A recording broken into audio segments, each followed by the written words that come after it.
nimemuona Mungu kwa macho. Na ni kweli. Mimi, Your Excellency, wewe ulikuwa na imani kuliko wengi wetu.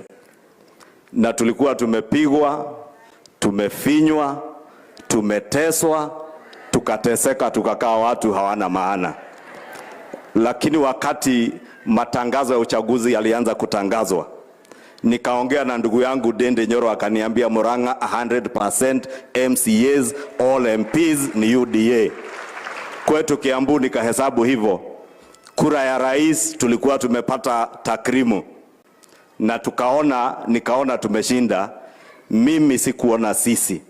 Sikuona uwezo wa mtu mwingine isipokuwa Mwenyezi Mungu. Na ndio nilikuambia usiku huo nimemuona Mungu kwa macho.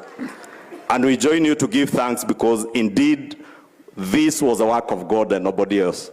And we are not ashamed to continue traversing the country, giving thanks to the Almighty God.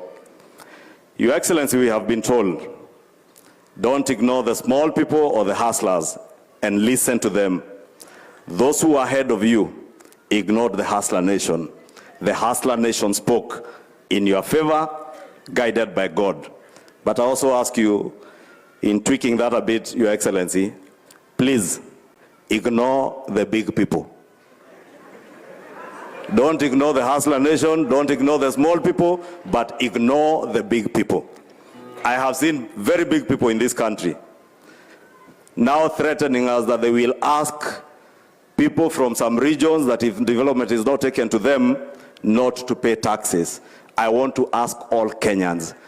The Reverend today has told us that God reigns in love, in justice, and in truth. It is only just, Your Excellency, as you have purposed, you will take development to every corner of this country. And therefore, I want to ask all Kenyans to also ignore those who think they are big people, asking Kenyans and inciting them not to pay taxes because they want your government to fail. I want to invite Kenyans, let us pay our taxes. Tukumbuke mambo yaliyosemwa na mzee Mwai Kibaki, kulipa ushuru ni kujitegemea. Ili tuweze kujitegemea na tumsaidie rais wetu kuongoza serikali inayojitegemea bila kwenda kukopa pesa huko China. La mwisho, Your Excellency, when the Reverend said that God reigns in justice, you began your reign as president by disbanding a murderous unit within the DCI of Kenya. And I've also had a number of people who believe they are big criticize you, asking where you got the report to disband that unit.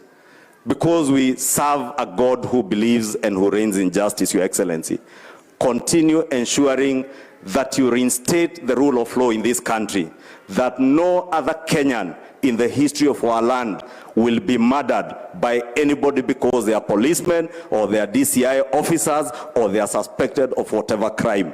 Anyone who is suspected of any criminal activity must be arrested, taken before court, and we follow the rule of law, and they also get justice as Kenyans get justice. I want to encourage you, Your Excellency, usiuziwe uoga. Kama hatukuuziwa siku ile, sasa mtu asikuuzie uoga kukutisha ati ataambia watu wasilipe ushuru. Hawa wa Kenya wamekupea mamlaka ya kuokota ushuru, uwafanyie kazi wote bila ubaguzi. And because we know you are a Christian who believes that God reigns in justice, you will be just to the entire republic. Kwa hayo mengi, Mungu akubariki na tubariki sisi wote. Kwa kanisa, nitawauliza tafadhali, since His Excellency said we are prayed into victory, please pray us into that sponsored success.